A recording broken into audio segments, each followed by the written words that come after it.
Everybody. Greetings. It's so nice to have all of you join us on an afternoon on a Thursday. Welcome to this Comment Magazine author conversation with two standout contributors to our spring issue, Leah Libresco Sargeant and April Lawson. My name is Anne Snyder. I'm the editor-in-chief of Comment, and I have the pleasure of hosting this conversation as one who not only has long admired these two champions of principled pluralism, but who frankly personally needs very much right now to listen anew to their analysis and experience as I find myself, and probably like a lot of you, navigating just an ever thornier thicket of suspicion, mutual incomprehension, and even sort of creeping doubt in our public square broadly that disagreement is even a worthwhile use of one's energy.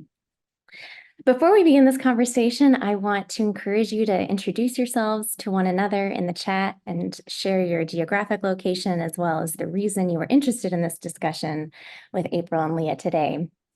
The topic at hand may be violence, which being Comment, we tried to at least soften a bit with some beauty and boldness artistically. But I hope that even despite sort of the seriousness and darkness of this theme, that in this hour here, you'll find a gentler, slower space to think, to reflect, and just to weigh the various elements at play in the strange psychology of this moment in our culture.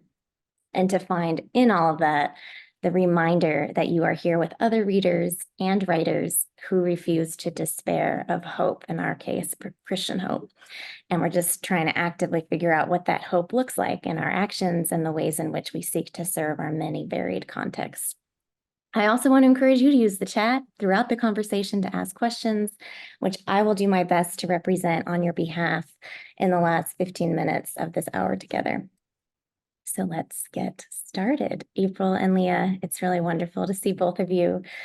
Thank you for throwing in your lot with Comment as we've sought to navigate this more serious theme with sensitivity and an eye to its many layers, some of which seem to correlate with one another and others of which need to be taken on their own a la carte. For all of those watching, you might enjoy knowing that Leah and April are no stranger to one another. They have recently worked as colleagues at Braver Angels, arguably the most effective depolarization organization in the United States. And some years before that, I will not say how many years, they were students together at Yale University, where I think you two originally became friends through a debating society. Is that right? Yes, so there you go. April Lawson founded Braver Angels' debate and public discourse program. She grew up in Kansas, studied anthropology at Yale, and now lives in Los Angeles. She worked for 4 years in the op-ed department of the New York Times, and then served as associate director of Weave, the social fabric project at the Aspen Institute. Leah Libresco Sargeant is the author of Arriving at Amen and Building the Benedict Option. She runs Other Feminisms, which is a Substack community focused on the dignity of interdependence, and she currently lives just outside Washington, D.C.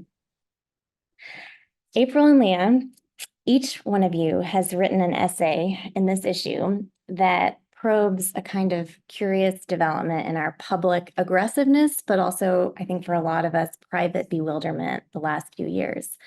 And that is the sense, sort of ever more widespread, that to even allow space for a different narrative than the one holds is to concede one's own dignity. And just beneath that, at some visceral, if perhaps vague level, sometimes it seems one's very life.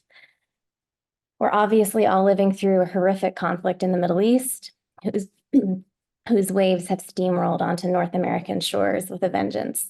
I'm wondering if you could just each begin this conversation by trying to situate your respective essays inside the current moment. How, after having written your piece, April, about this phenomenon of canceling, and yours, Leah, about what you call a, quote, mutual endangerment society, how have you weathered a season that I would argue has personified both?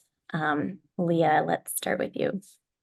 Yeah, and thank you so much for having me, Anne. And I'm always happy to get to hang out with April professionally or personally. So I appreciate everyone here facilitating that. One thing that interests me a lot about the college clashes in particular is I think a lot of our intuitions about how we navigate conflict starts by looking at who is the person in most danger here. A lot of campus anti-discrimination is written with the assumption that there's one side that usually has the upper hand and one side that usually is more vulnerable. And then the rules are written to protect the more vulnerable from the less vulnerable.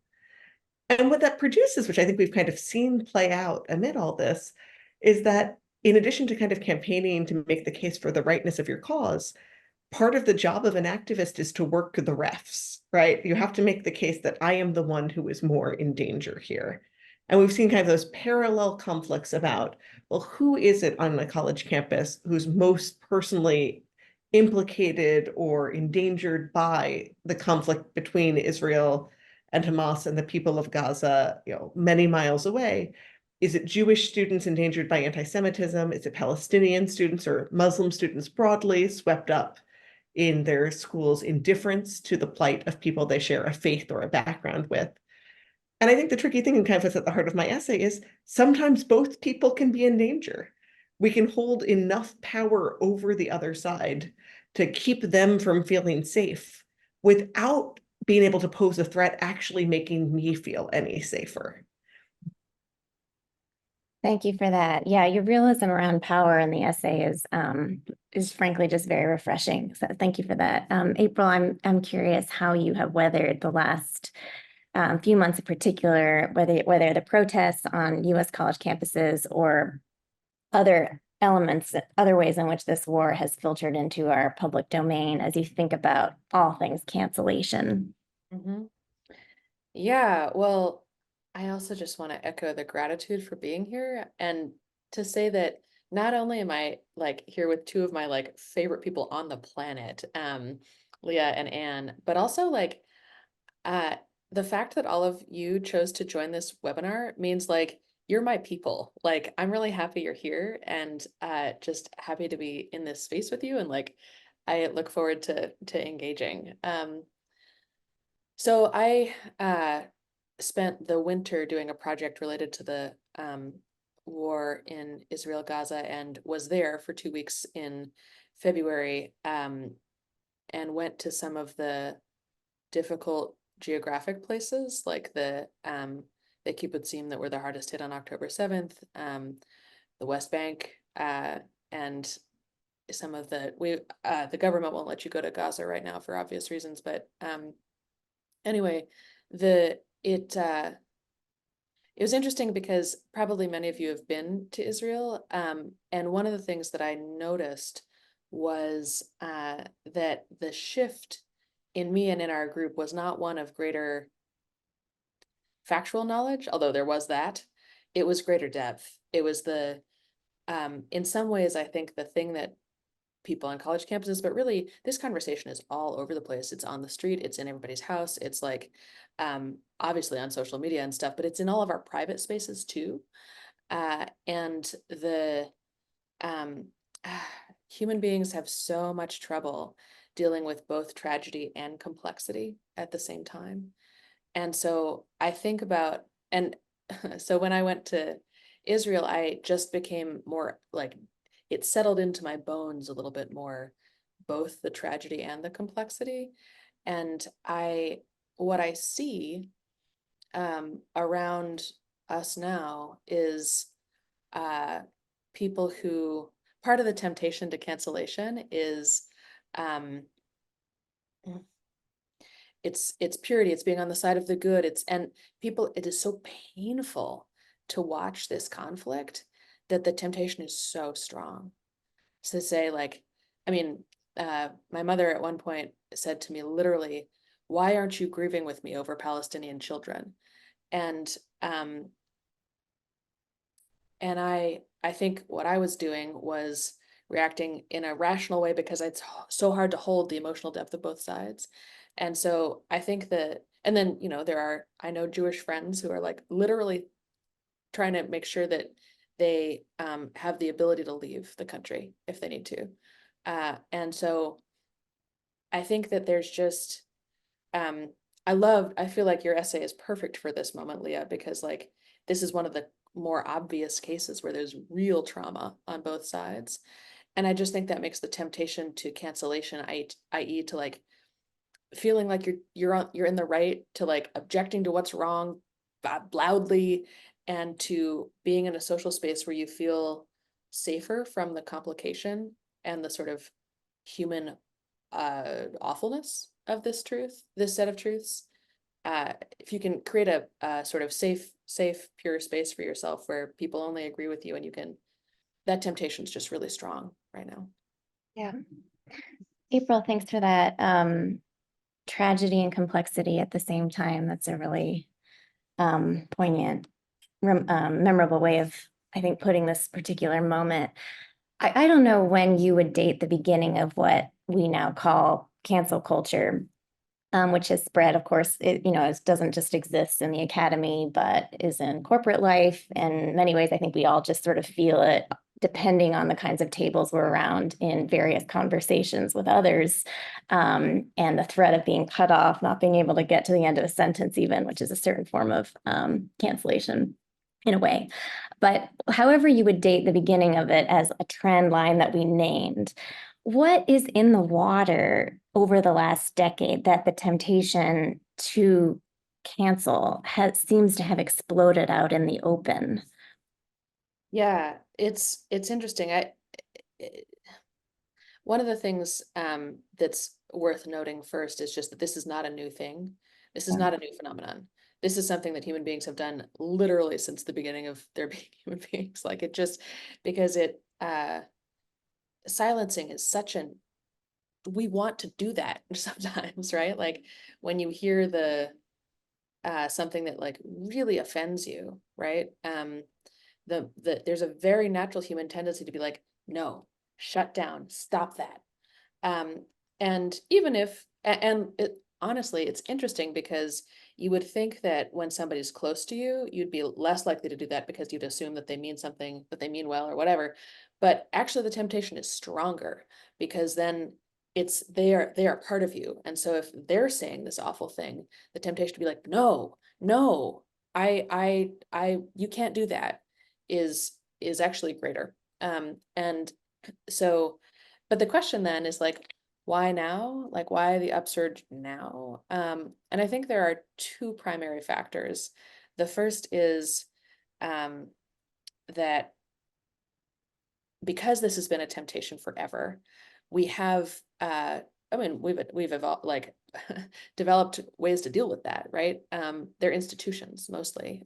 So one sort of simple uh, portrayal of this is like criminal justice used to be, right? Drawing and quartering or stoning or whatever. And now we've shifted to something that, like, while incredibly flawed, is like where most people, the worst punishment you're going to get is going to be to be locked up, and where there's a strong emphasis on proportionality. Like, if you did something this bad, you get this level of punishment. If you did something this bad, you only get this level of punishment. And but the thing is, you need that runs counter to natural human psychology. And so you need institutions, like you need structures to make that way. And our structures are just particularly for Gen Z and the Gen Alpha, the rising ones, they don't trust that at all, not one bit. And there's good reason for that, both in the sense that the institutions are flawed, and those generations' key moments in life thus far, in terms of public life, 9/11, the pandemic, the summer 2020, 2016, like the financial crisis, all these things, they will make you not think that institutions have it under control, right? And so then the psychology that creates is, all right, so it's up to us. If I believe in justice, if I want to be part of the solution and part of making this world something I actually want to live in and can be proud of in this country, then I got to change it myself. I have to demand, somehow I have to use power that is in me, not in an institution, to do that. And that's so we go back to the way that human beings started, which is much less oriented towards proportionality, much less moderate, much less controlled, and much more like, I will shut you down. That thing that you're saying, I will shut it down. The other piece, which I'll speak to more briefly, is just that the epistemological change from Most of us, I'm sure, are familiar with the like my truth, your truth, the idea that truth is something that comes from experience primarily, which by the way, most of us believe to some degree. But if you go all the way with that, then it's some of the other checks, right? Around like, well, but let me ask the community, let me see what science says, let me see what the church says, let me see, like, those just go away. And so it's and actually one more, and this is a positive. The rising generation, they care so much. They are so passionate. Like the the millennials and Gen X were notoriously apathetic, particularly Gen X, but like millennials too. And like that's the thing I railed about in college. It was like, don't you guys care about anything? Boy, these people care. And this is how they're acting it out, but it's great that they care. So I will just say that. Thanks, April. I'd add one thing there on the kind of question of canceling. There's something that the writer Liz Brunig said a while ago before she, with reason, left Twitter, which was that, there's a lot of context collapse. She said that Twitter gives us almost a portion of the omniscience of God without the omnibenevolence or the wisdom of God. And so rather than kind of the historical means of shunning or cancellation or exclusion, whatever you want to say, where you are mostly working in your own community and there's a certain amount of proportionality, even in that only so many people can be mad at you at once, there's a lot more of everyone on the internet briefly being mad at you at once. And, small but serious faults that are surfaced, attracting global attention in a way that can't be remediated globally. Even when you do something pretty bad in the context of, let's say, being a teacher, you can't make it up to the whole world. You could only make it up to your students and their families and your colleagues. But we kind of focus the outrage and create a relationship of hurt where no prior relationship existed and where we can't restore the previous relationship that was harmed. The only basis for the relationship is the offense. Yeah. Love that. That's really good, Leah. You in your opening, Leah, remarks just here, especially in the context of this Middle East conflict and its spillover in our short continent, seem to suggest that, specific to that both sides or all sides feel legitimate sense of threat, but just sort of widening out more broadly to your kind of diagnosis of our atmosphere today that you do so well in your essay. How is it that the various sides, or at least it seems like the loudest, most attention-grabbing sides of our public debates feel so actually genuinely threatened? And that's sort of part A question. And then I'm also curious, like, who do you encounter? Who do you observe? And you don't have to name who they are, but like, do you notice a pattern in who in the public domain is not acting out of a sense of feeling threatened? I'm just curious how you would answer that. I'm very amused you're asking, who do I think? But don't necessarily name names. Well, you can name names. We actually believe in names. I think part of it is the mingling of our personal and public and professional lives means that an error in one domain feels like it endangers everything. Like many people, I both do work on Twitter, which I know, like many people in a very narrow slice of the population, right? Like I both do work on Twitter where I'm advocating for policy that supports American families. And I'm part of the rough and tumble of arguing over tax policy. And then next to that, I'm posting pictures of my kids in the same place and also essays on like how we should structure therapy in schools. And it starts to mean reasonably that anyone looking at one of those things who's upset by any part of that looks to see which of those intermingled domains they can kind of exact consequences in. And again, it's that disproportionality where I've had the experience of getting kind of very personal emails from someone who's going through something difficult and then trying to write a response both for the individual who's asked in good faith, but also writing a response thinking, if this is actually a sneaky attempt to get me to say something that looks bad, like, can I write this email so it both works for this ostensible teenager who's reached out at a hard time, but also works if it's by someone who's mad at me and then like plasters it all over their website. And it's just a very weird straddle to occupy. And so I think that's that real sense of danger, that it doesn't take much to screw up, and that people have such tenuous connections with their jobs in many cases, that it also, you can't expect much loyalty from people who have known or trusted you in other contexts, at least ostensibly, versus feeling like the easiest way to move on is without you. So that's why I think there's that real sense of danger, not that any of these things are that likely to happen to anyone. I've written on controversial topics about abortion. I've gotten pretty nasty hate mail. I've had no real world consequences or no serious threats to my livelihood. But if you kind of say, look, there's a 1% chance that talking about politics in public will blow up your life, people act very differently or think very differently about the cost of it, even though it's unlikely to happen to them personally. And I think the issue is, you ask kind of who refrains from doing this. The trouble is, you can have a lot of people refrain from doing this, and as long as there's a core group of kind of revenge activists on the other side, it doesn't matter that 99% versus 95% of both sides don't really engage in these pile-ons. It just needs to be a critical mass who could hurt you personally. I think obviously the people who are least likely to do this are people who simply are less online, and whose work in kind of safeguarding the cause they care about or the people they're trying to protect is more constructive. Right. If you have a lot of active work to do in refugee resettlement, you both have less time to try and punish bad people on the internet, even if those people are legitimately bad and inhuman, and you have more confidence you're free to do good even as people say hateful things.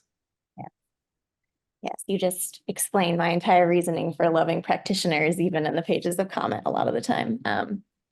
April, in your piece, you have this line, you have this sentence, you say, when you've experienced enough trauma, enough degradation, and enough alienation, at some point you become impatient with nuance and you just want to make it stop. And I love that line because sort of as a psychological explanation for a lot of what we're seeing, maybe especially with Gen Z, which I know is like always the bogeyman right now, often unfairly, but it struck me as sort of right on the money. But I'm also finding many of our institutions to be reacting from a place of self-preservation and survival mode, sort of shutting down the very nuance that many of them exist to protect. How do we think about, on the one hand, the sort of unavoidably blunt edges of an institution incentivized to survive, please donors, serve its own mission, maintain its brand, as opposed to maybe sort of the kinds of healthy individuals, I would argue, who might have more agility to bear the wounds of complex peacemaking and bridge building out there. How do we think about that, those sort of blunt edges of institutions' incentives on the one hand, and the ways in which also, as individuals, we need to be part of what I would call the sort of rambunctious whole of a healthy institution to kind of soften our own despair and let us work out our invariable inner contradictions in safety. Like institutions are the problem and they're also the solution to all of this. And I'm just curious how you think about that. Yeah, I mean, that was so beautifully articulated, because yes, it's man, it's both. I was talking to a close friend at a university that had, the kind of protests that make the New York Times last week, I think, and he was just saying that like universities are not actually built to that he wishes that people could learn to seek grace and solace and empathy elsewhere, because universities by their structure are not built to offer that, and yet that's where people are looking for it. And so I think one of the things I would add into this picture is the relationship of people within. It's the simple answer is community here, but community within institutions is what I would point us to, because that person who is at this university is right. Like, universities are like corporations. Some of them, of course, I guess literally are corporations, but like are set up for sort of cold things, right? The structure is there for cold reasons, like money and achieving certain outcomes or whatever. But they are also, interestingly, the container in which communities can,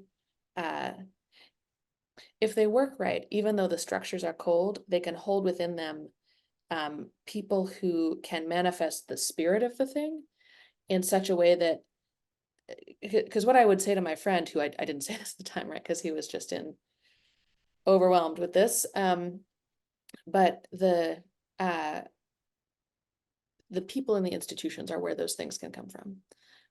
The grace that is needed. I mean, of course, also prayer and spiritual traditions and all the other places that we seek wisdom, but and sort of spiritual succor. But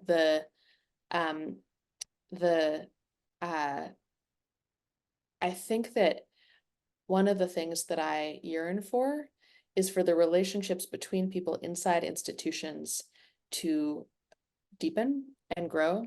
I think that's a sort of quiet change that people don't tend to point to, but a thing that is true when you live in a society where there's not much trust, is that then you tend to like view your coworkers, especially with if you're used to relationships that are mediated through media, social media, rather than actual like conversation. You don't trust your coworkers, and then when something like this happens, the community inside the institution isn't strong enough to embody the spirit that is needed to respond. And so I actually think that this is in a way good news because that's a specific place we can work on things. And actually like the leaders, it's the task of strengthening relationships inside an institution aligns with all the sort of cold calculating incentives that institutions have to like increase productivity or whatever, right? Like, and so there is a sort of utilitarian case for it, but really what we need to do is, so I think you're right. Institutions are the solution, are the problem, and they're the solution. But to me, it's really about trust between people inside them. Because, and I guess the place I would, someone might say, well, but that doesn't, what about when Dartmouth has protests? Like that's a policy question. That's not a, do you like your coworkers question. What I would say about that is that the most of our depth and wisdom comes from encountering people, right? People who are pretty different from us. And so, or the same, right? But although truthfully, everyone is significantly different from you if you know them well. And so I think that those relationships are also where the wisdom that is needed for the institutional leaders to make good decisions, that's where that comes from. And so, yeah, I would just say that's the linchpin that we could potentially move and that would make all of this a lot healthier. Yeah, I mean, that's deeply resonant with me as I think about different seasons of my life and where I've been rooted institutionally or not. I could do like a compare and contrast taxonomy that affirms exactly what you're saying. I think of each of you as both, frankly, intellectual pioneers and also cultural weavers in distinct ways. So your own relationship with organizations and institutions and the sort of community fabric within that, may not be like rooted like you're in this one institution for 40 years. And you're also not that old, not old enough for that yet. But can either of you reflect on a time when you were tapped into precisely the kind of health, safety, also like experimental container for the sort of disagreement and fractious wrestling with things that really matter in a way that makes one feel really alive, but the disagreement itself is a sign of health, not of lack of health. Have either of you had that gift of being part of something like that, say 18 years old on? So which of us is going to jump in first? April and I Totally. both belong to an umbrella debating group at our alma mater, Yale, and then narrower, weirder debating groups within it, because it was people who liked fighting so much that joining it just in a large group on Tuesday nights was not enough. You also need to debate on Thursday nights as well. And I think one of the things that was lovely about this is, it really brought in weirdos. And I think for a real reason, it brought in weirdos who either were seeking something they weren't finding as much from their classes or elsewhere and needed to know how to live and needed people to treat that as a serious question, and or people who thought they had a compelling, unusual answer to how to live, and now needed to go fight everyone until everyone agreed that you needed to restore the rightful monarch to England, buy a boat and set up seasteading, like so you could ignore the laws of all nations, whatever it was. And I think that actually created a strong sense of generosity. It was a debating group where instead of having points or judges, you are only arguing for things you actually think, and no one will award you any points or prizes for the most part, except that someone listening to you might choose to live their entire life differently as the result of what you said. You might make that choice as well. And I think that caused people to treat these disagreements more seriously and to see a little bit of the generosity people were showing you in speaking, taking good faith questions, hard questions, and continuing the conversation, not just in one fight, but over 4 years of friendship. Right. You know, I had the experience of trying to set this up then as a continuing thing in my own personal life, in my living room.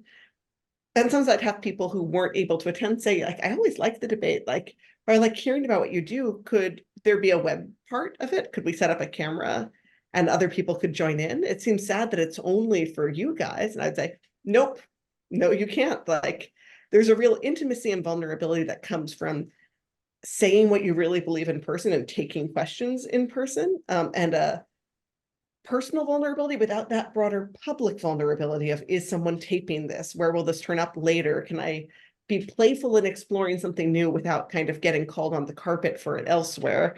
And so preserving that personal connection and intimacy, I think, really sustained it. Plus, as April and I kind of both benefited from enormously, the Yale Political Union is over 80 years old.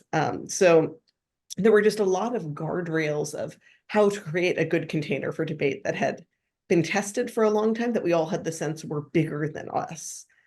So even when people disagreed with them, there was more of a reason to try questioning them. Why is this rule here?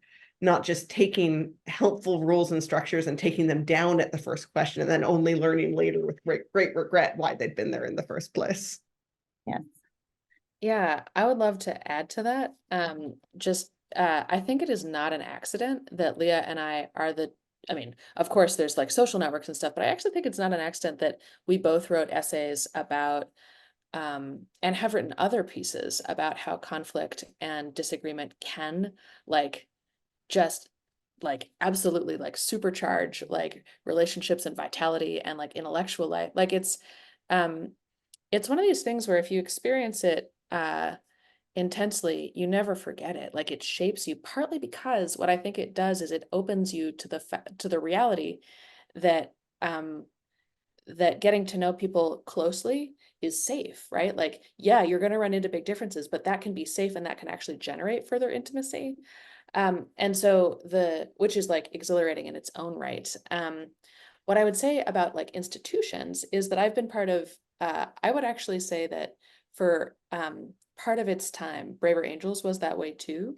The organization that actually both of us used to work for, where we collaborated on a program related to what we learned at Yale. And so Braver Angels aims to heal the partisan divide. And so it says, all right, we're going to start with the fact that like we really disagree, and that frankly both sides think that the other side is like a threat to their existence, the enemy, alien, like all of these things. And I think that in its early days, Braver Angels managed to. There's something about what you said, Leah, about something being bigger than you, something higher than you. It was devoted to um, healing, reconciliation, which is a high and beautiful aim. And because of that, because basically what I think is that you need two things to make this work in any institution.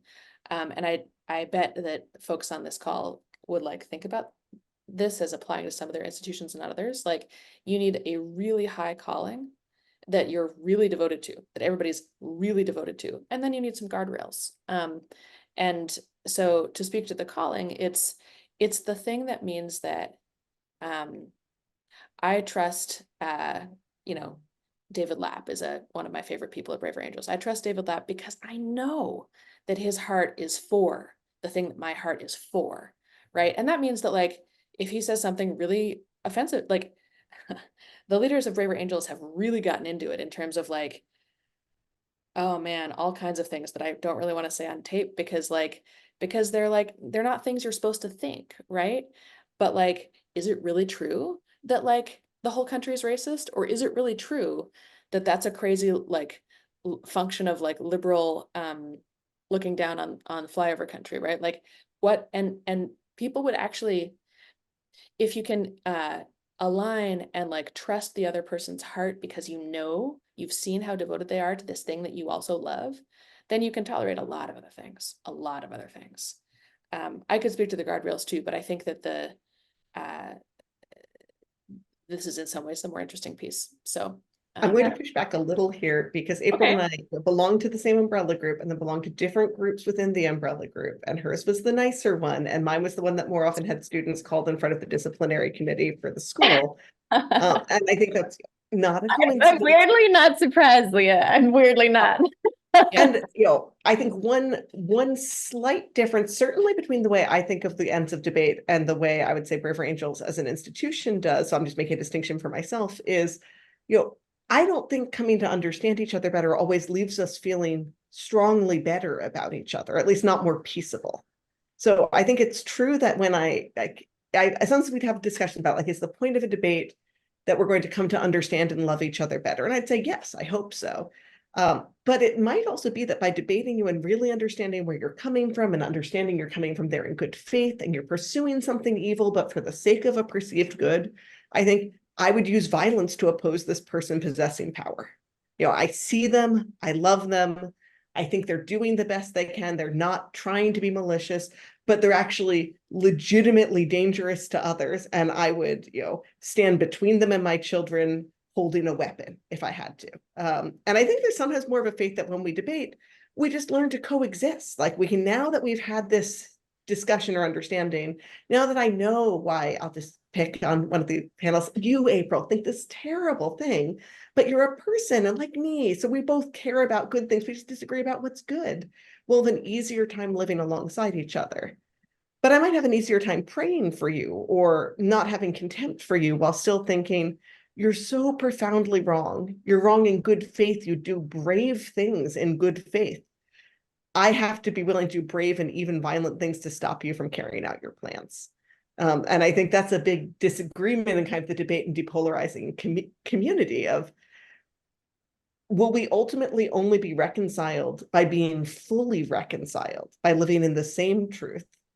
How much weight can we put on a tolerant pluralism, basically? Yeah, but I think so. I love this. Also, Leah, you know that I'm on like generally your side of this with regard to the broader polarization community. But oh yes, I just think you have less violent impulses than I do. Fewer violent impulses. That might be true. What I would say is that you are drawing a distinction that I think is essential for this whole theme, which is who gets power. My interest is in having people see that re-recognize the dignity in the other, not say, and therefore I am okay with you holding power. And I think that one of the fundamental problems with cancellation of the whole understanding of our culture right now is that people conflate those two things. They say like, if I offer you dignity, then I'm implicitly consenting to you having power. And I don't think those two things have to be the same at all. I think that and I think that I mean, this is like the Bible's full of this stuff, right? Like, how do you love someone like while they are sinning and while they are like being like really harmful to others around them? And so I agree with you completely, but I really think it matters to differentiate, particularly in this cultural climate, between being able to live alongside someone and being able to like vote for them or like consent to them, like, yeah, having any power over your life at all. Leah, do you want to respond? No. There I disagree. I'd say also you can think someone has real intrinsic dignity and that can deepen your sorrow at what they're choosing to do with it. I am going to open this up to questions. I actually, unless I'm misreading the chat, I don't see any questions. I see a lot of wonderful backgrounds, which I look forward to reading more carefully when I can. But please do ask questions. I actually take this as a huge compliment to you too, because I think people are glued in and can't multitask. But if you do have questions, I will ask them. But so fill in the chat. And why don't I just ask one more while the audience cogitates. And that is, you know, I'll ask this frankly a little selfishly for me.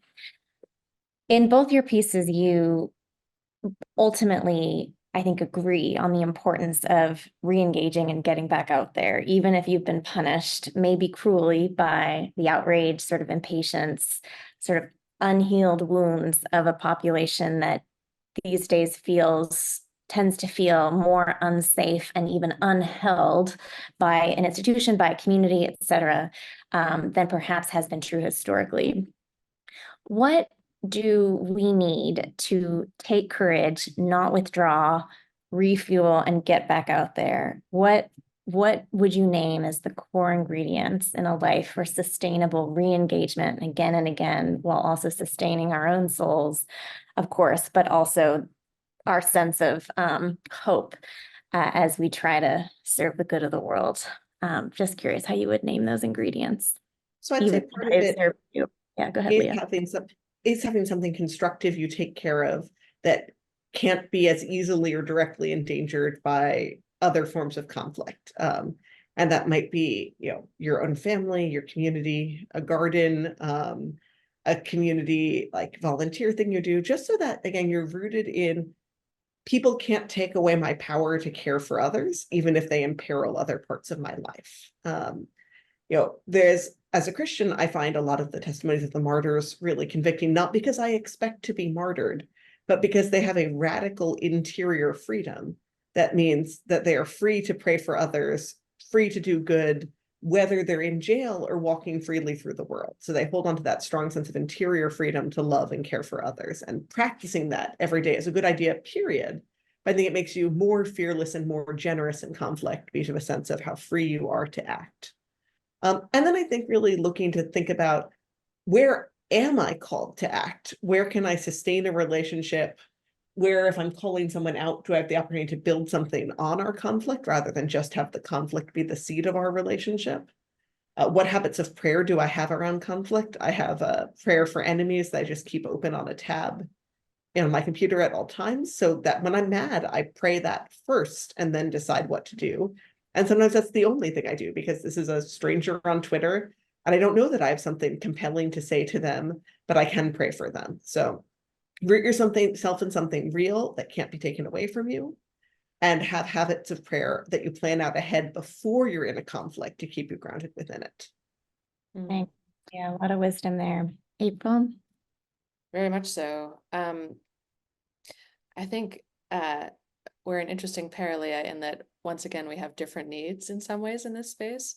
For me, the need is much more, I can get so lost in in other people's perspectives that I need rituals that help me remember that, like, my own experience of it is also like completely valid and real, and to like allow all that to sort of come into full bloom or whatever it is, and then move through. And so to me, I think I require spaces where the noise is shut off, where there's a retreat. I need a sanctuary, partly because only there can I acknowledge, like, yeah, I'm pretty angry about this, or can I, like, I actually think grief is one of the most essential, and lament specifically is one of the most essential things required to cope with this world. I have a mentor who like gave me a practice of, like, every day pounding the floor 3 times and like moaning in lament, and then like you open your hands to see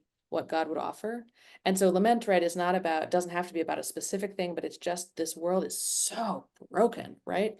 And so some way to ritually engage that regularly, I need personally. And then the other thing I would say is remembering how small we are. I was I moderated a 3-hour conversation yesterday about Israel Gaza with some of the folks I was there with, and I was proud of us because we got intense enough that we said a bunch of things that you're not ever supposed to say or think about Jewish people and about trauma and about Palestinians and Hamas and like all of these things that like, and I think that having both relationships where you can say the unsayable things privately, but you can say them and say, am I wrong for feeling this way? And then also the at a certain point in the conversation, about 2 hours in, we all got real down and we're like, this is never going to change. And then we remembered that historically, we are living in one of the least violent times ever, right? And like things have gotten better. And also, like, none of us can predict. Like, a friend at SpaceX was telling me recently just all the ways that he thinks that advent of AI is just going to flip the game board for everything. And like, I think some of that's probably true. And so, like, there's actually hope in humility, in like remembering God can heal anything, the world has gotten better, and we cannot predict what's going to happen. And so you don't know that it's going to be bad. Beautiful things, actually in the Middle East specifically, sometimes come after really tragic things. So remember that you don't know. Yeah, it's an ancient pattern. Yeah. So I thank you all for some questions I'm seeing flood the chat. Really appreciate it. This one is from Brenton. Quote, I'm involved in an organization in a Canadian city that cares for the homeless and has a philosophy and approach that differs at times from other agencies, levels of government, and the prevailing public view. How can practitioners share their perspective and experience, you might call it soft advocacy, quote unquote, without getting fully drawn into a caustic, unproductive debate? I think it's excellent. I think what I would think about there is how are you actively creating opportunities for people to express their questions or confusion to you? Often if a lot of our discussion of things we think that aren't shared by all our neighbors or feel threatening to our neighbors happen only when we're forced into them, they happen in tenser, weirder, more unpleasant contexts. And it feels weird to actively surface the conflict, but actively surfacing it in a context where you're sharing something that just gives you joy that's rooted in your difference may be a place where someone's more comfortable just saying, why is that? Or I've never understood that, and asking a question that's rooted in real curiosity rather than having the place where you differ feel like a threat from the get-go. When I think about sharing my Catholic faith and many of the controversial beliefs that entails, like I'm often trying to start the fight myself, or at least like open the door to it on ground that I'm choosing that I think is interesting for my friend to explore, rather than waiting till they just say, hey, what do you think about what Trump said about abortion? I'm like, well, I don't really care what Trump says about abortion. So I'd rather be having that conflict around questions like, do people think when NICUs get better, that's worse for women if it moves the line of viability forward? Yeah. I would add one simple word, which is stories. That's like, it's the only reliable tactic I've found, is like tell a complicated story and say you don't know exactly what to do with it either. And so that tends to shift the tone. Go ahead. I know there are probably several questions, so quick answer there. Thank you both. This is from Lyle. Quote, do you find that people of many backgrounds and persuasions can grasp and agree on the concept of the imago Dei or sacredness of every human being? Or is there an alternative concept that is a better starting point? And then he goes on, in my ethics class, I've been using keywords for each topic and freely use imago Dei that seems to transcend religious or sectarian connotations. I love this question, and I would absolutely say that I have found that sometimes you need to phrase it, use different words, but like that is the one thing, actually, pretty much, that I have found that is absolutely universal. I love the word dignity because it translates perfectly in secular spaces, and it captures I think the same core essence. There are spaces that I'm sometimes in where the phrase imago Dei, people would be like, what's that? Is that Latin? And then I'd have to explain that it's related to church, and then that would be the end of the conversation. And so, but there are a few words. And yes, I'm glad that that was mentioned, because I absolutely find that that is shared. It is shared. I have to strongly disagree. Not that it's not shared in course the you sense of do. being true. So I think it is shared in the same way that, like, we live on an earth that is round. We possess the Imago Dei and a certain intrinsic dignity by virtue of being created human beings, but it's definitely not a shared assumption.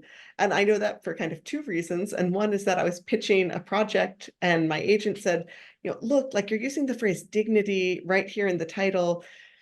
It limits who can read it. People know that's a Catholic word. And I'm like, come on. It's like, people know that's a Catholic word.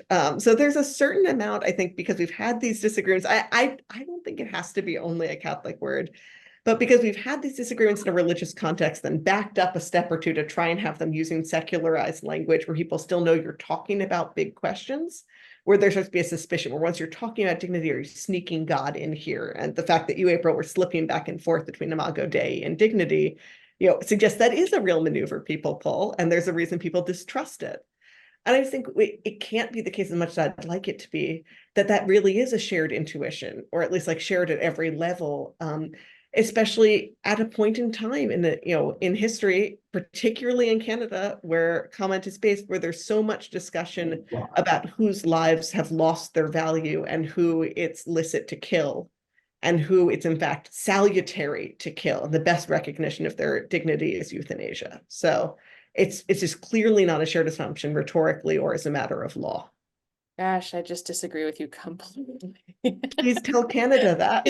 We can, but you're, oh man, that's a combination of euthanasia and lives that have lost value that is, I would argue, incredibly contested. And I think the people on the other side of it are coming from, and I'm sure there are more questions and we can move on, and Leah, No, April, this is why people later, came for it. but like, I the people who fight for euthanasia that I know are absolutely coming from a sense of Imago Dei. And sure, maybe in spaces where like maybe dignity isn't the word in some cases. I've heard like we are all one. I've heard the word source to refer to God. I've heard like I move in a lot of spaces that are quite left, and like there are absolutely words for this. And so maybe it's not dignity, but like I mean, it's a question of whether the Imago Dei is an accurate one also, because if you have an Imago Dei that we all participate in, but which doesn't include the suffering Christ, and which we can lose our place in as our own physical suffering mounts, I think you might be using the language of dignity to say, this person has been through too much, they shouldn't have to suffer anymore, but you've lost the root of where that dignity comes from. Gosh, I just disagree so fundamentally. I'm sorry, but like, And have us back really in a month, Yeah, Yeah. totally. I've spent a lot of my life navigating, like, I think that like my family is super atheist, and that like, I don't know, 3 years ago, 5 years ago, for like at New Year's, I like was like I had like an interrogation session where my mother was like, "Can you please just not say the word God?" Like, and what do you mean anyway by that? And like, I just, yeah, I'm gonna say where I stand on this is people absolutely have that idea in common. It's just that they think of it really differently. So we can agree to disagree on this. Well, We I give one other example because it's an argument I've had in the past across my own conversion. Like, people, I think mostly all share the intuition that women are possessed of a certain dignity. And even sometimes that's a distinct like case than men, and need to be treated appropriately given who they are. And you can say like we all share that intuition, but when some of those, explorations of what recognizing women's dignity means is everything from like full untrammeled sexual liberty to burqas, like both of which can be expressed as a desire to safeguard the intrinsic dignity of women created, in this Imago Dei, where they have a certain weight to what they do with their bodies. It's true there's that intuition, but it doesn't bias that much in the conversation. That could be true. That could absolutely be true, that like people act this out, and also like don't act it out, like that it's a thing that they have in them that is one driver, but they act out of other drivers. Totally by that. I just think that people absolutely have that driver in them. Except, I mean, I'm sure there's a small proportion of sociopaths or whatever, but like that is absolutely, I think that's essential, and that's the source of a lot of bridging, particularly in really painful spaces. Now, do we live it out? No. Often, no. But yeah, I absolutely think it's there. Thank you both. All of you watching, you just got a tiny little taste of the charm and Hamish, I don't even know what the word is. I just love being around the alumni of the Yale Political Union. You guys are just fantastic. So thanks for showing us how to disagree. And thank you both so much for being here in this hour, for writing for comment, not once, but multiple times. I just love working with you on your pieces, and I know my fellow editors do as well. And thanks to all of you, comment audience and community, for joining this. We may have to do a part 2, further this debate, make it a little sharper. If you enjoyed this conversation, we will be following up with a recording that you can feel free to share with a neighbor or a colleague or a friend or a relative or anyone you think would appreciate it or who you would like to talk to or debate with about it. And we will try to include additional resources relevant to today's conversation and the various themes that came up, as well as questions that I think we'll have saved that I wasn't able to get to in the chat. So we'll try to pull from our archives and our various menu items for you and some follow-up. And just separately, for those of you who are print subscribers to comment, I just want to say that you can look forward very shortly to receiving in your mailbox a truly beautiful compilation of pieces exploring our next theme, which is a little turn away from violence. The cover is called Searching for Home. And we hope it's one that kind of fits the slower, nostalgic mood of summertime, though we have sought to kind of draw in authors that are not numb to the searching, restless, sort of almost invariably unresolved nature of the topic. So hope you enjoy it. And of course, write to us if the issue sparks any thoughts. And please accept my thanks again for investing in the comment way of thought. Thanks for joining us, and have a lovely rest of your afternoon.